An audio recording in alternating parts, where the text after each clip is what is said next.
ما تصرف نظر عن المشروع ده خالص يا حاج. رجع للناس فلوسها وسيب ناس الوراق في بيوتهم، واي شرط جزائي في اي عقد تقدر تتفاوض مع الناس اللي مضيت معاهم من غير مشاكل. ما تتكلم مع المحامي بتاعك خليه يخلص الموضوع. في ايه يا حاج؟ عارفه يا منصوره، انا ماضي شرط جزائي ب3 اضعاف اللي احتكم عليه. يا نهار ابيض، ازاي تعمل حاجه زي كده؟ ازاي تمضي على مبلغ زي ده وانت بتبيع حاجه لسه اساسا مش بتاعتك؟ كنت ضامن ولا كنت ضامن؟ جبت الثقه دي منين؟ كنت ضامن يا منصوره. استغفر الله العظيم يا رب. اول ما شفت الوصولات في مكتب ابويا رحت مضيت العقد على طول. 3/4 المنطقه عليهم وصولات، 3/4 المنطقه بقوا في ايدي يا منصوره، والباقي يتمنى اي قرشين يمشي بيهم نفسه. والله ما كنت هظلم حد يا منصوره. طب وعم رمضان اللي انت حبسته، اللي كان دراع ابوك اليمين؟ دي كانت قرصة ودن، أمارة للحتة كلها، ويعلم ربنا إن أنا ما كنتش هكررها تاني. قرصة ودن ولا عشان من ريحة ابوك ولا الاتنين في بعض؟ هو الراجل ده مش ليه أسرة وعيال وزوجة؟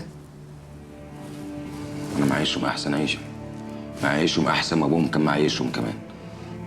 معذور، قادرة أفهم الغباء اللي أنت بتفكر بيه. أنت عمرك ما حسيت يعني إيه أسرة، ولا فهمت قيمة إن أب يبقى وسط ولاده ومراته، وإن ده أهم من 50 مليون حتى. منصورة، أنا مش جاي آخد درس، أنا فيها اللي مكفيني. اللي اسمها نعيمة دي مبوظالي حياتي، وأظن اللي أعمله معاها ده أكبر واجب. ولا عندك اعتراض في دي كمان؟ طب افرض يا سيدي إن أنا رحت لنعيمة وأقنعتها إنها تبيع لك، يعني هتقتنع يا منصورة. لو أنت رحت لها هتقتنع. أنا بالنسبة لها دلوقتي بقيت كارت محروق، بخوف. إنما أنت ليكي طريقتك. طيب افرض إنها خلاص سمعت الكلام ومشيت، ساعتها أنت هتحس إن الشوكة اللي في زورك خلاص راحت، وتتدور بقى وتلف على الناس التانيين الغلابة اللي ما سددوش، وهتفتري عليهم برضه. ثلاثة بالله العظيم هعوض كل واحد في المنطقة. أنا مش عايز غير الأرض. هستفاد إيه من أذية الناس يا منصورة؟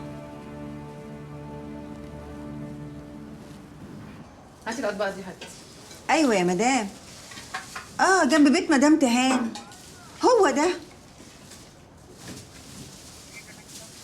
عينيا الاتنين، ده انا عندي بنت زي الفل اسمها سماح، عينها مليانه ولهلوبه وشاطره وزي الفل. ازاي اول مره اشتغلت قبل كده، بس الناس اللي كانت بتشتغل عندهم سافروا. بالثانيه هتكون عندك الساعه 10 الصبح. حاضر يا مدام، مع السلامه. مالك يا اختي؟ عفاريت الدنيا اتنططت في وشك ليه لما سمعتي اسمي؟ قلت لك ماليش نفس يا نعيم، ماليش نفس ان انا اشوف اطباق واحواض وزفت. وعي نفسك هتفتحي امتى بقى ان شاء الله يا حبيبتي؟ دي تالت شغلانه نعيمه تجيبها لك في يومين وانت بتتعززي عليها. عامله لنا فيها مكتئبه ومصدومه بعد ما الواد حوده ادالها بومبا. بقول لك ايه، انا بقول انك انت زي بنتي، بس انا ما جبتش غير دول. بعلفهم واربيهم لحد لما يفرقوني، وانا مش فاتحاها تكيه يا اختي. نهار اسود، بالكم كلكم طلعتوا في وشي كده ليه فجاه؟ بكره الساعه 10 في مدينه نصر. افتحي الباب يلا. ايه القرف ده؟ قرف في وشك. نعم. السلام عليكم. وعليكم السلام. من فضلك الست نعيمة موجودة؟ ايوه. معلش ممكن تقولي لها بس أنا منصورة مرات الحاج نور. قول لها عايزينها في كلمتين. صفحة جديدة يا عم الحاج، ما تصلي على النبي كده، ده احنا مجرجرين بعض في الأقسام. عين جواسيس ونخطط ونرقد عشان نلدع بعض في الآخر. ما هو احنا جايين اهو برجلينا عشان ننسى اللي فات ونتصالح، وبصراحة احنا طمعانين في فضل المبادرة. بعدين احنا جيران والبيت قصاد البيت، صبح ومسا بنخبط في بعضينا. مش معقول نفضل طول عمرنا كده يعني. يا رب نفضل جيران على طول وولاد حته واحده، ويا رب الناس تروح اشغالها يعني وورشها، ما نهجرهمش من بيوتهم بقى علشان طمعانين في الارض. ان شاء الله كله هيتم بالهدوء وبالرضا كمان، وان شاء الله ما حدش يزعل منه وهو بيسيب. هيتم يعني التخطيط لسه شغال، امال احنا قاعدين نحكي في ايه بقى؟ ثواني بس، الحاج ناوي يشتري منكم البيت شراء كله بالرضا، يعني لا فيه وصولات ولا غصبانية ولا الكلام الفاضي ده. يشتري البيت؟ مش بأي مبلغ. البيت ده كبيره 250 300 ألف جنيه. ايه رأيك في مليون يا نعيمة؟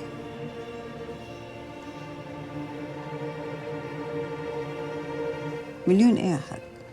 مليون جنيه يا نعيمة. هيكون مليون ايه؟ شفت الدنيا، شفت ربنا. مرة تنزل عليك مصيبة زي الوصولات، ومرة تنزل عليك فرصة العمر زي اللي بقدمها لك دلوقتي. والمليون دول لينا احنا بس ولا لكل الناس اللي في البيت؟ اصل لا مؤاخذه يعني نعيمه ملهاش غير الدور الارضي اللي هي عايشه فيه. ليك انت وعمتك يا كرم. انا عارف ان البيت شرك مع الناس اللي في الدور التاني، بس دول مالكش دعوه بيهم خالص. ازاي يعني ملناش دعوه بيهم؟ ما يخصكوش، انتوا اللي يخصكوا الاتفاق اللي ما بيننا وبس، واي حد تاني سيبوه لنا. يعني معنى الكلام ان في اتفاقات تانية بارقام تانية؟ لا، ما هو احنا بنستأذنك بقى يا ست نعيمة، الرقم اللي الحاج بيقولك عليه ده يفضل بيننا وبينك، مفيش حد في الحتة يعرفه، لا اللي فوق ولا اللي بره، عشان الرقم ده ليكي انت مخصوص. انا جايب من الاخر معاكم انتوا بالذات، عشان انتوا بتوع مشاكل. انما انا لو دفعت الرقم ده لكل واحد انا هيتخرب بيتي.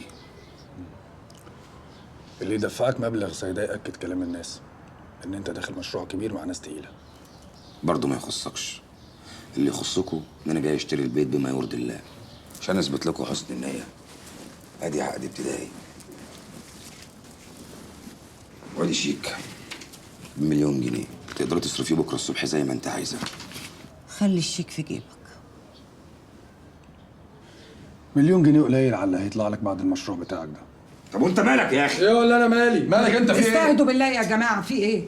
ما هو الطمع برضو مش كويس يا سي كرم. مش المفروض ان انت تتدخل الحاج هيستثمر بكام ولا هيبيع بكام ولا هيشتري بكام؟ الله، ما تحضرينا يا ست نعيمة، في ايه ساكتة ليه؟ اعملي حساب لوجودي. وجودك على عيني وعلى راسي، انسته وشرفته. حاجه بملاليم هشتريها بملايين وبرضه مش عاجب. تسمي ده ايه؟ سميه ان احنا وشنا وش فقر، ملناش في الطيب نصيب. ماشي يا نعيمه، 2 مليون جنيه هشتري البيت ب 2 مليون جنيه.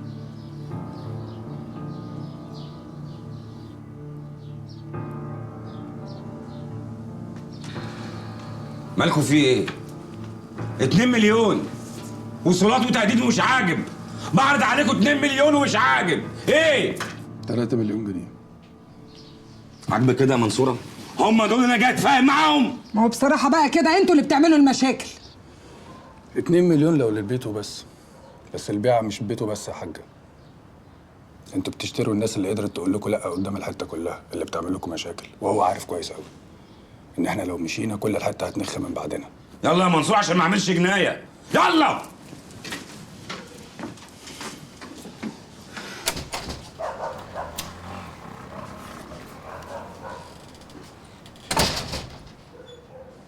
ماما، اوعي يا ماما تكوني ناويه تسمعي كلام الواد اللي اسمه كرم ده. ده واد اهبل وعبيط ومش عارف هو عايز ايه. هو فاكر نفسه عشان تقل على الراجل والراجل علله في سعر الشقه شويتين ممكن يعلله تاني وتالت. وبعدين هو حر في الاوضه بتاعته، هو ملوش كلمه علينا ولا هو شريك في الشقه. الشقه دي بتاعتك انت وباسمك انت، واحنا موافقين على ده وراضيين بيه، يبقى خلاص. عايز يجي معانا اهلا وسهلا، زرجن يبقى يتفق بقى مع نفسه زي بقيه الناس. ده حتى ما يعرفش يتفق زي بقيه الناس اللي عندها شقق. دي حته اوضه بناها خالي زمان كده وخلاص. دي حتى ملهاش ورق. مش كده ولا ايه يا ماما؟ مالك يا نعيمه ساكته ليه يا اختي؟ هتكلم ازاي وانتوا قاعدين تتكلموا كده؟ ايه؟ كلنا هنتكلم في بق واحد؟ ما فيهاش كلام تاني خلاص. ده لو كانوا 500 600 الف ده احنا كنا عملنا فرح. يا ماما احنا طول عمرنا مستنيين فرصه علشان نمشي من هنا، والفرصه هي جات لك اهي خلاص. وفرصه زي دي مش هتيجي بالشكل ده تاني. دول 2 مليون جنيه، خديهم اشتري لنا شقه في حته نظيفه، شقه ليها باب يتقفل علينا. يوم ما نفتح الباب ده نفتحه على طرقه مليانه زرع واسانسير ومرايه، مش السوق وموقف التكاتك اللي احنا عايشين فيه ده. وممكن نحط باقي فلوسنا في البنك ونعيش بعد كده بقى على فوائده. بس يا بنتي يا هبله انت، الفوائد ما بقتش تجيب همها. خدي الفلوس يا ماما واعملي مشروع محترم، وفكك من موضوع المخدماتيه والهم اللي احنا عايشين فيه ده. اعملي مشروع الفرن اللي انت كان نفسك فيه. وطبعا انت يا اختي مش هتسيبيني صح؟ هتاخديني معاكي اقف في الفرن وابطل بقى خدمه في البيوت، مش كده؟ هتاخدك معاها يا بت. امي قلبها طيب ونيتها صافيه وما بتنساش حد، عشان كده ربنا كرمها من واسع. للدرجه دي انتوا مش طايقين